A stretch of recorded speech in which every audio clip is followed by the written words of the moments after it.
नमस्कार दोस्तों। डॉक्टर यगदत्त शर्मा द्वारा रचित उपन्यास अपराधनी के भाग 9 में आज सुनते हैं। रमेश के संबंध में ये निश्चित रूप से नहीं कहा जा सकता था कि विमला और श्याम के संबंधों से वे पूर्णतया परिचित था। यदि वे नहीं था तो ठीक था, यदि जान जाता तो भी अच्छा होता, सबकी समस्या सुलझ जाती। आरंभ में जब विमला श्याम के दर्शनों से ना थकती तो चोरी छिपे उससे मिल लिया करती थी, पर ज्यों-ज्यों उसकी कामना श्याम के प्रति बढ़ती गई त्यों-त्यों उसे अपने मार्ग की रुकावटें अधिक खलने लगीं। वे चाहती थी कि हर समय श्याम के ही साथ रहे। श्याम कभी-कभी विमला से कहता था कि उसे अपनी सामाजिक अवस्था अभिशाप सी लगती थी, जिसके कारण उसे इतना सोच विचार कर ये सब कुछ करना होता था। काश ये बंधन न होते और वे दोनों स्वतंत्र होते। विमला श्याम की बात समझती, दोनों में से कोई भी बदनामी नहीं चाहता था। जीवन को दूसरी ओर मोड़ने के लिए बड़े सोच विचार की आवश्यकता थी। काश वे आज़ाद कर दिए जाते तो सब कुछ कितना सरल और सुलभ हो जाता। उनके मिलने से किसी को कोई हानि न होती। वे श्याम की पत्नी के प्रति श्याम के विचार खूब जानती थी। उन दोनों में आपस में प्रेम नहीं था, परिस्थिति और बच्चों के कारण दोनों साथ रह रहे थे। उसकी अपेक्षा श्याम के लिए ये सब अधिक सुगम था। रमेश विमला से प्रेम करता था, परंतु वे जब देखो तब अपने ही कार्य में व्यस्त रहता था। वे पुरुष के लिए तो क्लब आदि भी हैं। शुरू शुरू में संभव है कि उसे ये सब बुरा लगे, परंतु बाद में वे अभ्यस्त हो जाएगा। वे क्यों नहीं किसी और से विवाह कर ले।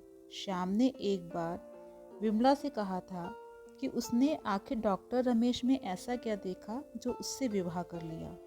विमला किंचित हाथ से लिए अब सोच रही थी कि थोड़ी देर पहले इस विचार से डर क्यों गई थी। रमेश ने उसे श्याम के साथ देख लिया था। ये सच था कि दरवाजे का हैंडल अचानक ही घूमते हुए कोई देखे तो सचमुच ही चौंक उठेगा, परंतु उन्हें मालूम था कि अधिक से अधिक रमेश क्या करेगा। वे दोनों उसके लिए बिल्कुल तैयार थे। श्याम और विमला दोनों ही ये चाहते थे कि यदि रमेश कुछ फैसला कर ले तो उन दोनों का रास्ता साफ हो जाए। रमेश सज्जन पुरुष था। वे विमला को चाहता था। वे उसके साथ न्याय करना चाहता था। वे चाहता था कि विमला उससे तलाक मांगे। विमला और श्याम ने गलत समझा और वे अपनी गलती जल्दी ही समझ गए। विमला ने अपना मार्ग निर्धारित कर लिया और उसने भली प्रकार सोच लिया कि वे रमेश से क्या कहेगी और उसके साथ कैसा व्यवहार करेगी। उसने सोचा कि वे स्नेह का व्यवहार करेगी, स्मित बदन रहेगी और दृढ़ रहेगी। उनमें आपस में झगड़ा होने का प्रश्न नहीं उठता। बाद में तो वे रमेश को देखकर प्रसन्न ही होगी। उसे विश्वास था कि 2 वर्ष जो उसने और रमेश ने अपने दाम्पत्य जीवन के बिताए थे, उनकी अनुभूति रमेश के लिए अमूल्य निधि बनकर रहेगी। विमला सोचती थी कि कमला को श्याम को तलाक देने में कोई असुविधा नहीं होगी। उसका सबसे छोटा पुत्र दिल्ली में पढ़ता है। कमला को उसके पास रहना चाहिए। मसूरी में उसके लिए कोई आकर्षण नहीं है। दिल्ली में वे अपने बच्चों के साथ अच्छा समय बिता सकेगी और फिर वहाँ उसके माता पिता भी हैं। यदि ऐसा हो जाए तो सबका झंझट दूर हो जाए, ना किसी की बदनामी हो और ना ही किसी के बुरे बने। तब उसका और श्याम का विवाह हो सकेगा। विमला ने एक लंबी सांस ली। ऐसा हो जाए तो वे दोनों कितने खुश होंगे। उस प्रसन्नता को पाने के लिए थोड़ी बहुत कठिनाई भी सही जा सकती है। विमला के मन में विचारों का तांता बंध गया। एक के बाद एक विचार शीघ्रता से आता जाता था। वे सोचती थी कि उनके विवाह के बाद का जीवन कैसा होगा, कितना आनंदमय होगा। वे दोनों यात्रा में साथ रहा करेंगे। वे मकान जिसमें वे रहेंगे कितना सुंदर होगा। श्याम का सामाजिक स्तर ऊंचा होगा और उसमें वे क्या योग देगी। श्याम उस पर नाच करेगा और उसके लिए वह उसका आराध्य देव होगा। पर यह स्वप्निल तंद्रा शीघ्र ही भंग हो जाती। लगता जैसे स्वर में बंधे वाद्य में कोई कच्चा स्वर लग जाए और सारा मजा किरकिरा कर दे। रमेश घर लौटेगा ही और ये सोचते ही उसे रमेश से मिलना होगा उसकी धड़कनें तेजी पकड़ जाती। कितने ताज्जुब की बात थी कि उस दिन दोपहर बाद वे बिना कुछ कहे सुने घर से चला गया। वे उससे डरती नहीं, पर फिर भी ना जाने क्यों वह कुछ उदास सी हो गई थी। खामखा का कांड बनाने से लाभ भी क्या। विमला ने सोचा तो उसे बड़ा दुख हुआ। वे रमेश को कष्ट नहीं देना चाहती थी, परंतु अगर वे रमेश से प्रेम नहीं कर पाती तो इसमें उसका क्या दोष है। बहाने बताने से लाभ भी क्या, सच ही क्यों ना बोला जाए। उसने सोचा कि अब उसे कलेश नहीं होगा, परंतु उसने और श्याम ने जो गलती की उसे मान लेने में ही भलाई थी। वे सदा ही रमेश को का मान करेगी। विमला के ये सोचते ही उसे अचानक भय का अनुभव हुआ। उसकी हथेलियां पसीने से तर हो गईं।